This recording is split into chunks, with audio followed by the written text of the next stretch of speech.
आजच्या पत्रकार परिषदेमध्ये उपस्थित आमचे आदरणीय उपमुख्यमंत्री देवेंद्र फडणवीसजी, आमचे दुसरे आदरणीय उपमुख्यमंत्री अजितदादा, कृषी मंत्री धनंजय मुंडे आणि संजय बनसोडे आणि दीपक केसरकरजी आणि उपस्थित सर्व पत्रकार मित्रांचं मनापासून स्वागत करतो आणि आपल्या सगळ्यांना शुभेच्छा देतो। आज आमची मंत्रिमंडळ बैठक होती, आता आचारसंहिता लागेल आणि या बैठकीमध्ये अतिशय महत्वपूर्ण निर्णय गेल्या अनेक कॅबिनेट, सगळ्याच कॅबिनेटमध्ये आम्ही राज्याच्या सर्वसामान्य लोकांच्या हिताचे निर्णय घेतलेले आहेत आणि शेतकऱ्यांच्या बाबतीमध्ये तर आमचं सरकार अतिशय संवेदनशील आहे आणि या सगळ्यात महत्वाचा निर्णय आम्ही शेतकऱ्यांसाठी घेतला। सोयाबीन आणि कापूससाठी जे काही त्यांची मागणी होती त्यासाठी 4000 कोटी रुपयाची तरतूद आज यासाठी करण्यात आलेली आहे आणि जे काही जितकी जमीन ज्यांची आहे त्याप्रमाणे तो आकडा मागे पुढे होईल, परंतु सोयाबीन आणि कापूस याच्यामध्ये शेतकऱ्यांना भावांतर पद्धतीने देण्याचा निर्णय आम्ही सरकारने घेतलेला आहे आणि नक्कीच याचा दिलासा शेतकऱ्यांना मिळेल।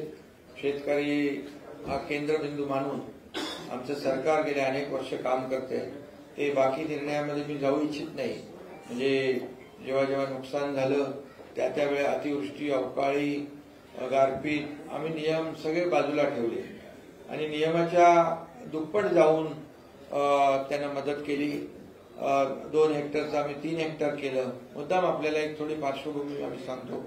1 रुपयामध्ये पीक विमा दिला, सततच्या पावसाचं नुकसान धरलं जात नव्हतं ते आम्ही धरलं आणि जवळपास आतापर्यंत शेतकऱ्यांना नुकसान भरपाई आणि विविध योजनांच्या माध्यमातून गेल्या 1.5-2 वर्षामध्ये आमच्या सरकारने 45,000 कोटी रुपये शेतकऱ्यांसाठी आतापर्यंत तरतूद केलेली आहे।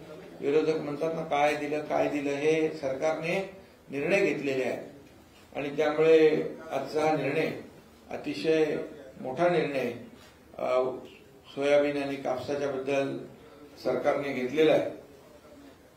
त्याचबरोबर अनेक निर्णय आम्ही आज घेतलेले आहेत। तात्पुरत्या स्वरूपातील वैद्यकीय अधिकाऱ्यांना नियमित करण्याचा निर्णय घेतला। मालमत्ता विद्रुपीकरणासाठी तो एक त्याला देखील दंड आणि तो एक विषय घेतलाय।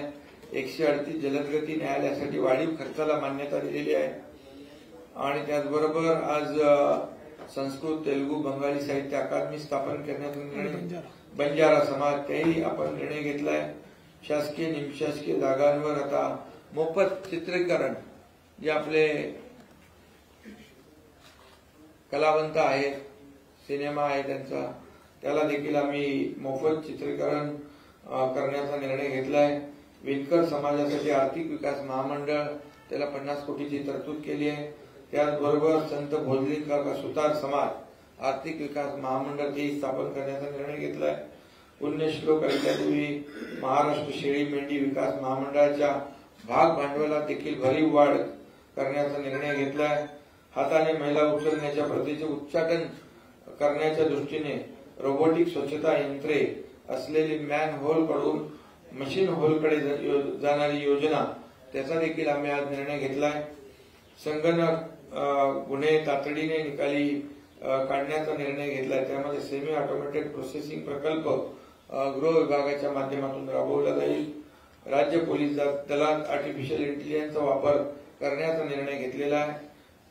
ऑटो रिक्षा टॅक्सी चालकांसाठी कल्याणकारी महामंडळ स्थापन करण्याचा निर्णय घेतलेला आहे। त्याला एक वेळचं 50 कोटीचं एक अनुदान तरतूद केलेली आहे। त्याचबरोबर बुलेश्वरची जागा आपल्या जिमखान्यासाठी जैन इंटरनॅशनल ऑर्गनायझेशनला देण्याचा निर्णय आम्ही घेतला आहे। त्याचबरोबर संगणकीय न्याय सहाय्यक विज्ञान उत्कृष्टता केंद्र म्हणजे गुन्ह्यांची वेगाने उकल व्हावी, फॉरेन्सिक लॅब तो देखील आम्ही निर्णय घेतलाय. वृद्ध साहित्यिक कलाकार जे आहे त्यांना अतिशय कमी अनुदान होतं, मानधन होतं, म्हणजे 2,500 होतं, 2,100 होतं, 3,300 होतं. त्यांना आम्ही सरसकट 5,000 रुपये मानधन करण्याचा निर्णय आम्ही घेतलेला आहे. त्याचबरोबर संगणक परिचालक जे आहेत, ग्रामपंचायतीवर काम करणारे 22,000 जी मुलं आहेत त्यांना देखील आम्ही 3,000 रुपये मानधनामध्ये वाढ करण्याचा निर्णय घेतलेला आहे. त्यामुळे असे अनेक निर्णय आज सरकारने घेतलेत आणि गेल्या काही कॅबिनेटमध्ये देखील आपण पाहिले ते निर्णय आपल्याकडे आलेले आहेत. परंतु आज ही शेवटची कॅबिनेट आचारसंहितेच्या अगोदरची, याच्यामध्ये देखील आम्ही शेवटपर्यंत, म्हणजे मी आपल्याला आठवण करू देऊ इच्छितो, सुरुवातीला मी आणि देवेंद्रजी दोघांनीच आम्ही शपथ घेतली होती आणि दोघांनी कॅबिनेटमध्ये आम्ही दोघंच होतो दादा. त्या दिवसापासून आजपर्यंत ज्या 50-60 कॅबिनेट झाल्या त्यामध्ये सर्वसामान्य शेतकरी, कामगार, कष्टकरी, महिला भगिनी, युवा, ज्येष्ठ या सगळ्यांसाठी, कामगार या सगळ्यांसाठी निर्णय आम्ही आपल्या सरकारने घेतले. एकही निर्णय असा राजकीय राज्यकर्त्यांच्या हिताचा आम्ही बिलकुल घेतला नाही. आम्ही सर्व निर्णय सर्वसामान्यांच्या हिताचे, जनतेच्या हिताचे, लोकांच्या जीवनामध्ये बदल घडवणारे, लोकाभिमुख असे निर्णय घेतलेले आहेत. त्यामुळे आजची देखील कॅबिनेट लोकांच्या हिताचे निर्णय घेण्याची होती. साहेब, तुम्ही सगळ्या गोष्टी घेतल्या बरोबर आहे, पण तुमच्या कार्यकाळामध्ये मराठा आरक्षणाचा मुद्दा फार गाजला. आज त्यांची एक भूमिका आली की शेवटच्या मंत्रिमंडळापर्यंत किंवा आचारसंहिता लागेपर्यंत सगळे सोडीबाबतचा जर निर्णय झाला नाही तर महायुतीला याचे परतफेड करावी लागेल, अशा स्वरूपाचा इशारा देणं कितपत तुम्ही नाही. यामध्ये एकच आमची भूमिका पहिल्या अगोदरपासून सरकारची स्पष्ट होती की मराठा समाजाला टिकणारं, कायद्याच्या चौकटीत बसणारं आरक्षण देणं आणि ओबीसी समाज, इतर समाज, कुठल्याही समाजाला धक्का न लावता हे आरक्षण देण्याचा आमचा निर्णय आणि आमची भूमिका होती. ती आम्ही तो निर्णय विशेष अधिवेशन घेऊन आम्ही तो निर्णय घेतला. आता त्यामध्ये जे मुलांना फायदाही होऊ लागलाय मराठा समाजाचा. त्या दिवशी आम्ही आपल्याला सांगतो की 26 फेब्रुवारीला आरक्षण लागू केलं रात्री 12 वाजता आणि 27 तारखेला बिंदू नांबवलीचा GR काढला. एसीबीसी प्रमाणपत्र देण्याचा प्रक्रिया युद्ध पातळीवर सुरू आहे आणि आता जी भरती होतीये त्यामध्ये भरतीमध्ये देखील हे तरुण उभे राहत आहेत. त्यामुळे नोकरीमध्ये आणि शैक्षणिक प्रवेशामध्ये त्यांना लाभ होतोय आणि त्याचबरोबर हायकोर्टात, सुप्रीम कोर्टात देखील आम्ही कॅवेट दाखल केलेला आहे. काही 6-7 लोक हायकोर्टमध्ये रिट पिटिशनमध्ये गेलेले आहेत, पण हायकोर्टाने कोणाला स्टे दिलेला नाही. त्यामुळे सरकारची जी काय आम्ही म्हणत होतो टिकणारं, कायद्याच्या चौकटीत बसणारं सर्व नियम, त्याच्यामध्ये जो काही डेटा आम्ही गोळा केलेला आहे, मराठा समाज मागास, शैक्षणिक आणि सामाजिक मागास कसा आहे हे जे काही सिद्ध करण्याचं काम या मागासवर्ग आयोगाने केलंय अतिशय पद्धतशीरपणे. जवळपास 2.5 कोटीपेक्षा जास्त 2,80,00,000 लोकांपर्यंत हे सर्वेक्षण झालेलं आहे. अतिशय इम्पिरिकल डेटा जो गोळा केलाय तो एक्सटेन्सिव्ह आणि अतिशय डिटेल हा आम्ही केलेला आहे. त्यामुळे आम्हाला खात्री आहे की जो निर्णय सरकारने घेतलाय तो निर्णय कोर्टामध्ये देखील टिकेल.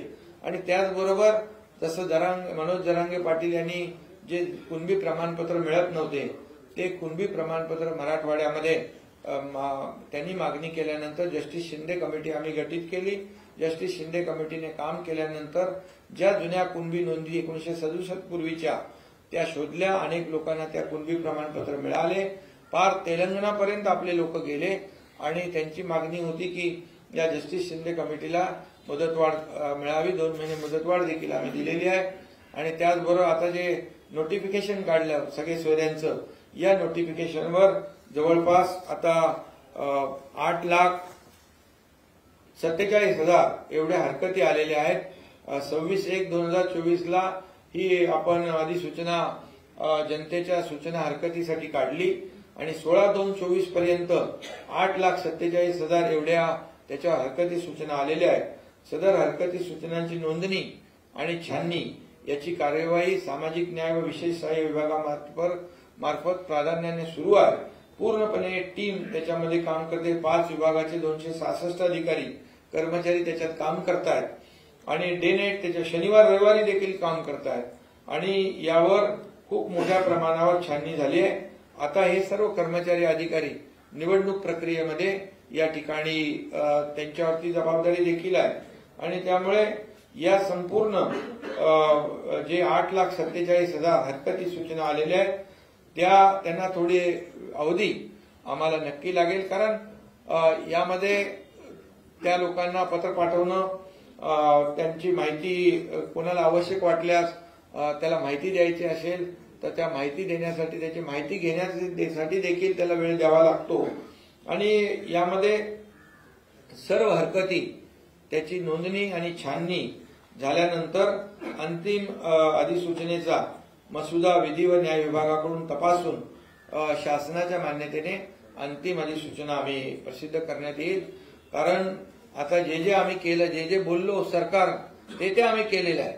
त्यामुळे 10% आरक्षण दिलं ते आज आपलं लागू झालं.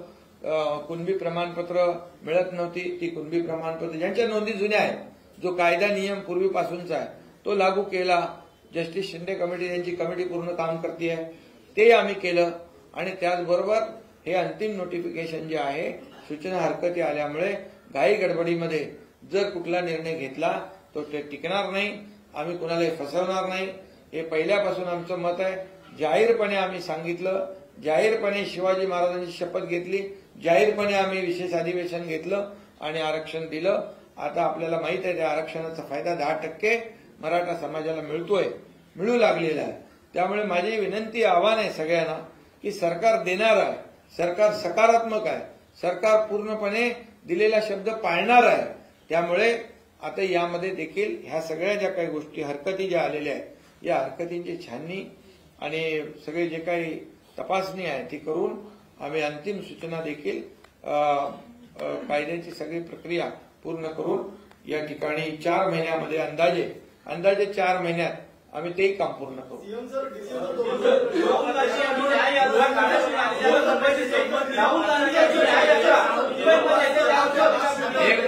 एक मिनिट, एका वेळी एक जण बोलला तर आम्ही काय पळू थोडी चाललोय. पुन्हा एकदा एक मिनिट, जरा एकदम क्लॅरिटी येऊ द्या. पुन्हा एकदा मी सांगतो, मनोज जरांगे पाटील यांनी आता आम्ही जे सरकारने केलेलं काम त्यावर त्यांनी विश्वास ठेवलेला आहे आतापर्यंत आणि त्यांच्या मागणीचा देखील आम्ही सहानुभूतीपूर्वक विचार नेहमी केलाय. कारण आम्ही जे बोललो ते करून दाखवलेलं आहे. त्यामुळे 4 महिने अंदाजे याला लागतील आणि त्यामध्ये हे सर्व जे काही विषय जे आहेत आपल्या अंतिम नोटिफिकेशनचं तेही काढू. सीएम सर, या आठवड्यात जवळपास 70 पेक्षा जास्त निर्णय घेण्यात आलेले आहेत. ही शेवटची सरकारची कॅबिनेट बैठक आहे. न्यूज 18 नेटवर्कचा एक मोठा महाओपिनियन पोलचा सर्व्हे आलेला आहे आणि या सर्व्हेमध्ये महायुतीचा बोलबाला आहे. जवळपास 48 पैकी 41 जागा या महायुतीला मिळणार आहेत. अवघ्या 7 जागा या फक्त इंडिया आघाडीला मिळणार आहेत. सीएम सर आणि डीसीएम सर दोघांकडून उत्तर अपेक्षित आहे. नाही, बघा, काम केलं आम्ही गेल्या 2.5 वर्षामध्ये. मागच्या हे बंद पडलेलं सरकार होतं, घरी बसलेलं सरकार होतं.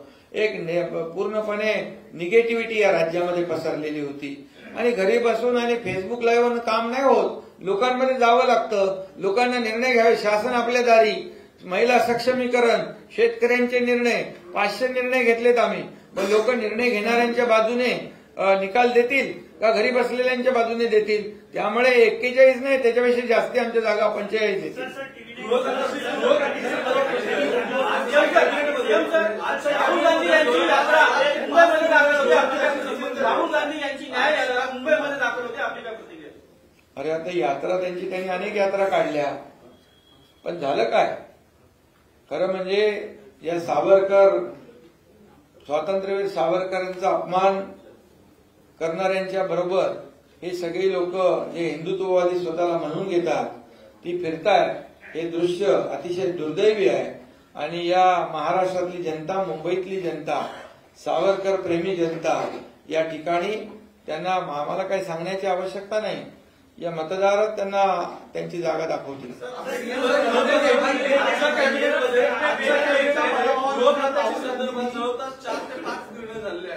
आधी एनसीआरबी जो डेटा पुट ऑन केला होता महाराष्ट्रातल्या इन्क्रीज क्राईम रेटचा, ते पाहता हे निर्णय घ्यायला उशीर झाला असं वाटत नाही का? त्यामध्ये एआयचा सुद्धा आजच्या समावेश आहे. पहिली गोष्ट पुन्हा एकदा समजून सांगतो, एनसीआरबीचा डेटा वाचायला शिका. एनसीआरबीचा जो डेटा असतो त्याचं अॅनालिसिस प्रति लाख लोकसंख्येच्या आधारावर करायचं असतं. अनेक वेळा आपण त्याचं अॅनालिसिस ऍब्सोल्यूट नंबरमध्ये करतो. गोव्याची लोकसंख्या आणि महाराष्ट्राची लोकसंख्या याच्यामधला फरक आणि ऍब्सोल्यूट गुन्ह्यांमधला फरक हा निश्चितपणे राहणार आहे. त्यामुळे मला असं वाटतं की सगळ्याच मानकांवर एनसीआरबी रिपोर्टमध्ये महाराष्ट्र जो आहे हा कुठेही टॉपवर नाही आहे किंवा सगळ्यात जास्त गुन्हे होतात असं नाही आहे, तर साधारणपणे अनेक राज्यांपेक्षा लोकसंख्या जास्त असताना देखील तो मागे आहे. आज जे निर्णय झालेले आहेत त्याच्यामध्ये प्रामुख्याने आपल्याला कल्पना आहे की केंद्र सरकारने 3 कायदे तयार केले. आपली जी इंडियन पिनल कोड होता, भारतीय दंड संहिता होती, त्याला भारतीय न्याय संहिता केलं. सीआरपीसीला नागरी संरक्षण कायदा किंवा अधिनियम म्हणून त्या ठिकाणी करण्यात आलेला आहे. आणि एक राष्ट्रीय आपला जो एव्हिडन्स ऍक्ट होता त्याला देखील परिवर्तित करण्यात आलाय. आणि हे 3 कायदे करताना केंद्र सरकारने आता याच्यापुढे जुलैपासनं सगळ्या मोठ्या क्राईममध्ये फॉरेन्सिक एव्हिडन्स हा कंपल्सरी केलेला आहे. आणि म्हणून आज आपण आपली जी काही फॉरेन्सिकची कॅपॅसिटी आहे ती कॅपॅसिटी तर वाढवलीच आहे, पण त्याच्यामध्ये सेंटर ऑफ एक्सलन्स आपण तयार करतो.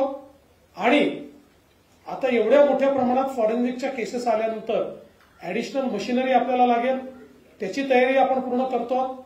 त्याचा पहिला पायलट प्रोजेक्ट आपण नवी मुंबईला ऑलरेडी सुरू केलेला आहे. त्यामुळे मला असं वाटतं की सगळ्यात पहिल्यांदा या नवीन कायद्याप्रमाणे तयारी आपण केली आहे. आणि दुसरं, आर्टिफिशियल इंटेलिजन्सच्या संदर्भातही महाराष्ट्र पहिलं राज्य आहे की जे क्राईम कंट्रोल करता आर्टिफिशियल इंटेलिजन्सचं सेंटर ऑफ एक्सलन्स सुरू करत आहे, की ज्याच्यामध्ये हे पब्लिक प्रायव्हेट पार्टनरशिपमध्ये आहे. याच्यामध्ये इंडियन इन्स्टिट्यूट ऑफ मॅनेजमेंट आहे, त्याच्यामध्ये प्रायव्हेट सर्व्हिस प्रोव्हायडर्स आहेत आणि सरकार आहे. असं म्हणून आपण त्या ठिकाणी हे एआयचं सेंटर उघडलेलं आहे. त्यामुळे मला असं वाटतं उशीर नाही झाला, आपण इतरांपेक्षा आधी हे करतोय. सगळ्यात पहिलं महाराष्ट्र आहे.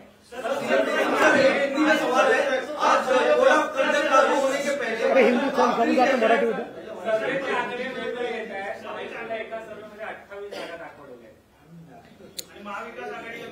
असं आहे, आम्ही सगळ्याच आकड्यांचा सन्मान करतो, सगळ्याच जेवढे ओपिनियन पोल आहेत त्यांचा सन्मान करतो.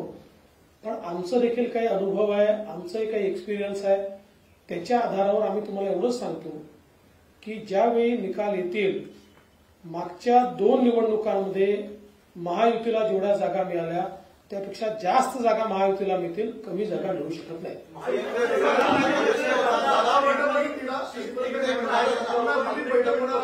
एखादा नवीन पक्ष मनसेसारखा तुमच्याबरोबर येणार आहे का?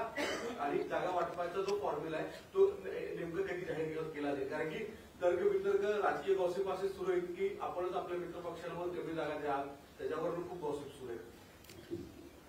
तुम्ही गॉसिप करत राहा, आम्ही योग्य वेळी सगळे निर्णय घेऊ. मी काल देखील सांगितलं 80% पेपर सोडवलेला आहे, 20% प्रश्न बाकी आहेत, तेही लवकरच आम्ही सोडवणार आहोत. आणि सन्मानजनक अशा पद्धतीनं आम्ही सगळे एकत्रितपणे या निवडणुका लढवतो आहोत. त्यामुळे मला असं वाटत नाही, खरं म्हणजे आता जे पहिल्या दिवशीपासून पेपर सोडवायला बसले आहेत महाविकास आघाडीचे, त्यांचा पेपर काही सुटत नाही.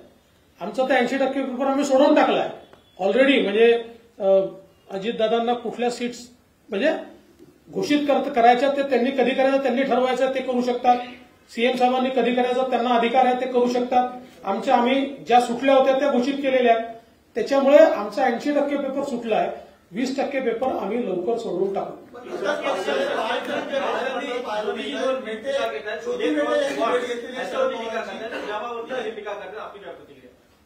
कशावर इलेक्ट्रॉन बॉन्ड ओके जे निधी आहे नाही, आता त्यांना कसं आहे, त्यांना कुठला मुद्दा राहिलेला नाही. त्यामुळे मोदीजींवर टीका करण्याचा त्यांना नैतिक अधिकारच नाही. 50-60 वर्षामध्ये जे काम झालं नाही ते 10 वर्षामध्ये मोदीजींनी करून दाखवलं. आज आपण पाहतोय आपल्या देशाची प्रतिमा अर्थव्यवस्था जगभरामध्ये आज ज्या पद्धतीने उंचावली मोदीजींमुळे याची पोटदुखी आहे. आणि एकीकडे देशभक्त राष्ट्रभक्त मोदीजी, दुसऱ्या आपल्या देशाची बदनामी जाऊन परदेशात करणारे कोण आहेत ते आपल्याला माहित आहे. आणि त्यामुळे आज सगळ्यांनी ठरवलंय की पुन्हा एकदा मोदी सरकार येणार. आणि त्यामुळे दर वेळेला 2014ला पण मोदीजींची बदनामी त्यांनी केली. सगळे पक्ष एकत्र आले, काय झालं त्यांचं हे झालं. 2019ला फार सुपडा साफ झाला त्यांचं. ते विरोधी पक्ष नेत्यासाठी लागणारा आकडा पण नाही आला. आणि 2024ला आता तर खऱ्या अर्थाने लोकांमध्ये फक्त आणि फक्त मोदी गॅरंटी चालते. आता लोकांनीच ठरवलंय, लोकांनीच गॅरंटी दिलेली आहे की विकास करायचा असेल, आपल्या देशाला महासत्तेकडे न्यायचं असेल, आपल्याला आर्थिक महासत्ता बनायचं असेल तर मोदीजींशिवाय पर्याय नाही. असा कुठला प्रधानमंत्री तुम्हाला मिळेल की एक दिवस पण सुट्टी नाही घेतली, परदेशात जाऊन तिकडे किती वेळा, म्हणजे परदेशात जाणारे लोक सुट्टी आणि हे घेणारे. आता इथं तुम्ही कोणाची तुलना करताय? आणि इकडे निर्णय लोकांनी घेतलेला आहे देशातल्या की मोदीजींशिवाय पर्याय नाही. आणि मोदीजी फक्त आपला देश जगभरामध्ये कसा नंबर 1ला येईल यासाठी त्यांचे प्रयत्न आहेत. आता देशात नाही जगामध्ये मोदीजींची पॉप्युलॅरिटी किती नंबरला आहे? 1 नंबरला आहे. आणि हे सगळं टीका पोटदुखी आहे आणि तेव्हा टिप्पणी चालू आहे. आणि दुसरीकडे त्यांनी अजित पवारांवर इशारा साधलाय की मोक्का संदर्भाचे त्यांनी वक्तव्य पुण्यामध्ये राहण्यासंदर्भात तर कुठेतरी गुन्हेगारांना पाठीशी घालण्याचं काम सरकार करतंय का, असे आरोप आहे. पहिला तर तुम्ही जो पहिला प्रश्न विचारला काल, याच्यावर गृहमंत्री महोदयांनी आकडेवारीसहित स्पष्टीकरण दिलं. एकूण सगळ्यांना मिळून जे बॉन्ड्सचे पैसे मिळाले त्यातले 30% पैसे भाजपला मिळाले आणि 70% पैसे इतर सगळ्या पब्लिक पार्टींना मिळून मिळालेले आहेत आणि त्याच्यामध्ये काँग्रेसला मिळाले आहेत. आता माझा सवाल आहे की राहुल गांधी काँग्रेसला मिळालेले पैसे परत करणार आहेत का? हा पहिला प्रश्न. दुसरी गोष्ट, 30% आम्हाला मिळाले. आम्ही सगळ्यात मोठा पक्ष आहोत. देशामध्ये आमचे 303 खासदार आहेत. देशात सर्वात जास्त आमदार आमचे आहेत. 11 कोटी आमचे सदस्य आहेत. तरी आम्ही 30% आहोत आणि बाकी सगळे म्हणून 70% आहेत. आणि मग हे जे 70% पैसे मिळाले हे कोणाला धमकावून मिळाले? खरं म्हणजे सगळ्यात महत्वाचं आहे की सुप्रीम कोर्टाचा निर्णय आहे, त्याच्यावर टिप्पणी करायची नाही. पण एक गोष्ट लक्षात घेतली पाहिजे, जे पैसे बॉन्ड्समध्ये कंपन्यांनी दिले ते त्यांना त्यांचे चेक आरबीआयला देऊन विकत घ्यावे लागतात. त्यामुळे ते अकाउंटेड पैसे आहेत. त्यांच्या बॅलन्स शीटमध्ये ते दाखवावे लागतात. त्यामुळे बॅलन्स शीटमध्ये अकाउंटेड झाले. ज्या राजकीय पक्षांना मिळाले त्या राजकीय पक्षांना आपल्या बॅलन्स शीटमध्ये दाखवावे लागतात आणि त्या बॅलन्स शीट पब्लिकली इलेक्शन कमिशनच्या वेबसाईटवर अवेलेबल असतात. त्यामुळे हे सगळे पैसे अकाउंटेड पैसे. याच्यापूर्वी जेव्हा निवडणुका लढल्या जायच्या त्यावेळी असे अकाउंटच नव्हते. मग हे पैसे कुठनं यायचे? आणि म्हणून काल गृहमंत्र्यांनी अतिशय सुंदर सांगितलं की काँग्रेसमध्ये ही पद्धत होती की समजा 1100 रुपये मिळाले तर 100 रुपये पार्टीला द्यायचे आणि 1000 रुपये खिशात टाकायचे. कारण अकाउंटच नव्हता, चेकचा विषयच नव्हता, बॉन्डचा विषयच नव्हता. आणि म्हणून त्यांची तडफड जास्त चाललेली आहे. आणि म्हणून या ठिकाणी अशा प्रकारचे वक्तव्य त्यांना, कारण त्यांना संपूर्ण निवडणुका पुन्हा काळ्या पैशाकडे न्यायच्या. हा, बॉन्ड्समध्ये जर काही अडचणी असतील तर कोर्ट सुधारेल. त्याच्यामध्ये कोर्टाचा काही तिथे अवमान करण्याचं कोणाचं कारणच नाहीये. त्यामुळे मला असं वाटतं की या ठिकाणी राहुल गांधींचं वक्तव्य जे येत आहे ते केवळ काळ्या पैशाचा स्रोत बंद झाल्यामुळे ही त्यांची तडफड आहे.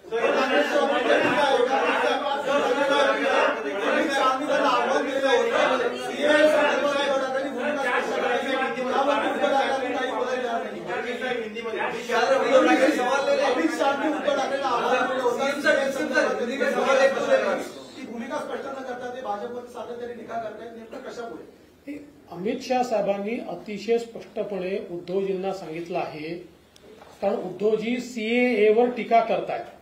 सीएए काय तर पाकिस्तान, बांगलादेश आणि अफगाणिस्तान यामध्ये धार्मिक कारणाने ज्या हिंदू, बौद्ध, शीख, जैन किंवा ईसाई यांना धार्मिक कारणावरून प्रताडित केलं आणि त्यामुळे त्यांना भारतात यावं लागलं, तर ते शरणार्थी म्हणून भारतात आल्यानंतर त्यांना भारताची सिटिझनशिप द्यायचा हा कायदा आहे. आता याला उद्धव ठाकरे विरोध करतायत म्हणून स्पष्टपणे अमित शहानी त्यांना विचारलं, तुमची भूमिका काय सांगा. पाकिस्तानमध्ये ज्या हिंदूंवर अत्याचार झाला आणि तो अत्याचार झाला म्हणून ते भारतात आले, ज्या बौद्धांवर अत्याचार झाला म्हणून ते भारतात आले, त्यांना भारताची सिटिझनशिप द्यायची की त्यांना सेकंड क्लास सिटिझन म्हणून ठेवायचं. याचा उत्तर हे उद्धव ठाकरेंना द्यावं लागेल, पण ते देऊ शकत नाही. कारण आता उद्धव ठाकरे हे सुडो सेक्युलर झाले आहे. ते आता तुष्टीकरणाच्या नीतीमध्ये गेले आहेत. कारण त्यांना आता एक विशिष्ट वोट बँक पाहिजे, त्या वोट बँकेकडे त्यांचं लक्ष आहे. बाळासाहेबांची भूमिका त्यांनी बदलली. कारण काश्मीरी पंडितांवर जेव्हा अत्याचार झाला तेव्हा बाळासाहेबांनी त्यांना इथं सांभाळलं होतं, त्यांचं पुनर्वसन केलं होतं, त्यांच्या मुलांना शाळेत प्रवेश मिळवून दिले होते, त्यांची राहण्याची व्यवस्था केली होती. आता नेमकं यांनी भूमिका विरुद्ध घेतली आहे म्हणून तर बाळासाहेबांची भूमिका आणि विचार त्यांनी सोडले.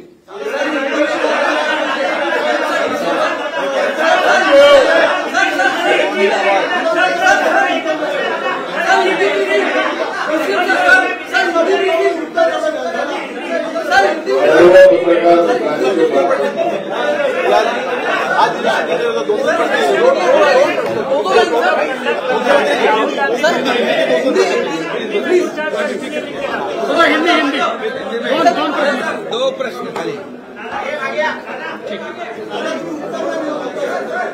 आणि एक मराठी जिमखाना पण करतो आपण.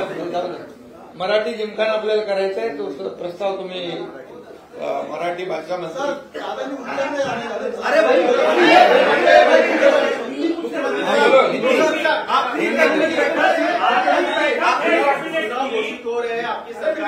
आपकी सरकार ने कई सारे कैबिनेट में फैसले लिए हैं. आपको में जनहित के निर्णय हमने लिए, वो किसान हो, महिलाएं हो, कामगार हो, युवा हो, सीनियर सिटीजन हो, सभी लोग, इनके बारे में हमारी सरकार ने आज तक 500 निर्णय लिए हैं. ये रिकॉर्ड ब्रेक निर्णय है 1.5 साल में, 1.25 साल में. और आज भी निर्णय जो लिए हैं वो भी देखो, ये सब जनहित के निर्णय हैं. और इसलिए 1.5-1.25 साल का जो काम है हमारी सरकार का, ये लोग अच्छी तरह जानते हैं. हमारी सरकार स्थापित होने से पहले जो 2.5 साल की सरकार थी उसका काम देखो, उसका कारोबार देखो, वो भी लोगों के सामने है. और इसीलिए जो काम नहीं करने वाली, घर में बैठने वाली सरकार भी लोगों ने देखी है और फील्ड पे उतर के काम करने वाली सरकार भी देखी है. और इसलिए हम दावे के साथ कहते हैं कि जो मोदी साहब ने जो काम किया है देश के लिए, और मोदी साहब ने हमारे महाराष्ट्र के लिए भी काफी पैसे दिए हैं विकास के लिए, इसलिए ये डबल इंजन की सरकार तेजी से काम कर रही है. इसलिए तो सबसे ज्यादा विकास प्रकल्प जो है देश में महाराष्ट्र में है, नंबर 1 पे. एफडीआई में हम नंबर 1 है, जीडीपी में हमारा कंट्रीब्यूशन बहुत ज्यादा है. ये सब आपको पता है. और इसलिए जो निर्णय लिए हमने सरकार ने लोगों के हित में, लोगों के जीवन में बदलाव लाने के लिए, इसलिए हम दावे के साथ कहते महाराष्ट्र से पिछले समय जितने सांसद चुनकर आए थे उससे ज्यादा सांसद इस बार चुनकर आएंगे. सर, राहुल गांधी की क्या यात्रा है उसकी? उनका अरे यात्रा तो जो लोग सावरकर का विरोध कर रहे हैं, सावरकर का विरोध मंच साझा करेंगे. हाँ, वो तो ये तो दुर्भाग्यपूर्ण बात है. ये दुर्भाग्य है जो सावरकर जी के जय जयकार करते थे, हिंदुत्व का जय जयकार करते थे, अब सावरकर को गालियां देने वाले, उन पर आरोप लगाने वाले, हमारे देश की बदनामी विदेश में करने वालों के साथ में घूमना पड़ रहा है. यही तो हम कह रहे हैं कि बाबा साहब के विचार को त्यागना, उनके विचार को छोड़ना, उनके विचार को बेचना, उनको ये चुनाव में लोग, हमको उत्तर देने की जरूरत नहीं, ये मतदाता उत्तर देंगे.